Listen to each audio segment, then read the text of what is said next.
Tamar says, "So Brian, this is how you want to die, huh? A bullet to the back of your head. Why can't you just accept the damn offer? This decision shouldn't be this difficult. I'm trying to spare your life because you're the father of my children." Brian says, "Children? You said that you have another baby out here or something." Tamar says, "To answer your question, Brian, yes, I do have another child, but nobody will ever know about her. Kathy will never get the chance to abuse her, and I want to keep her a secret." Brian says, "I'm confused, Tamar. When did you get the chance to have another baby without Kathy knowing?" "I didn't even know about this baby. You got a lot of explaining to do." Tamar says, "I don't have to explain shit to you, Brian, but if you most know I was pregnant with twins." "That's right, Brian. Tamara isn't your only daughter, and if you don't take this deal you may never get to meet the other one." Brian says, "I don't believe you, Tamar. You're a fucking compulsive liar, and a bad one at that." "Okay, then Brian, explain this picture." Tamar shows a picture of Tina. Unlike her sister Tamar, Tina has short black hair. Tamar says, "Who's lying now, Brian? You know I couldn't get pictures of Tamara and her hair has never been cut." Brian says, "I still don't believe this shit. Just sounds like a lie." Tamar says, "Brian, I didn't know I was pregnant with twins until I gave birth. Tamara came out first, but I still was in pain. A few minutes later a second baby came out. I was just as shocked as anybody, so I panicked. I threw Tamara in the dumpster and kept Tina. Tina is nice and safe, and I'll never like anybody hurt her." Kathy gives Tamara a hug and says, "I've missed you so much, baby. Are you ready to help Granny out? You remember everything I taught you to do?" Tamara nods her head and says, "Yes, Granny." Kathy sees the briefcase on the backseat and opens it up.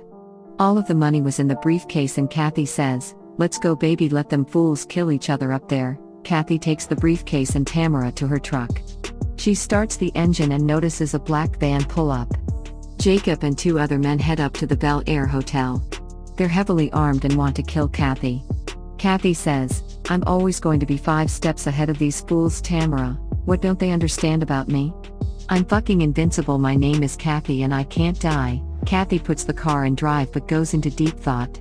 "Maybe I should second guess this decision. I'm going to wait around and let those fools kill each other and destroy any survivors. I need to kill Jacob if I want some type of freedom. I need a compromise." Kathy looks at the black van and sees there's still a driver left behind. The driver is Michael and he's Jacob's nephew. Kathy takes her chance. "I changed my mind, Tamara. Granny has a plan B." Kathy jumps out of the truck with Tamara and the briefcase. In one hand Kathy has the briefcase and the other hand she points the gun at Michael. Kathy says, "Hello, Michael. You remember me?" Michael says, "Aw shit. You're supposed to be upstairs, not done here." Kathy says, "Change of plans, Michael. Follow me and don't try any funny shit." Michael does everything that Kathy has asked and he's at gunpoint. They head up to the hotel room. Jacob and his men rush in the room and say, "Where the fuck is Kathy? Are you hiding that bitch in here?" Richard says, "What the fuck are you talking about, Jacob? Kathy isn't in here." Jacob says, "All of you give me your fucking guns now and get down on the ground." Jacob signals his men to search the room. Jacob sees Melissa and says, "What happened to that bitch over there? It looks like she's still breathing." After a full search of the hotel room nobody finds Kathy. Jacob says, "I can't wait to find that bitch Kathy. Where is she hiding?" Kathy rushes into the room and says, "Was somebody looking for me?" To be continued.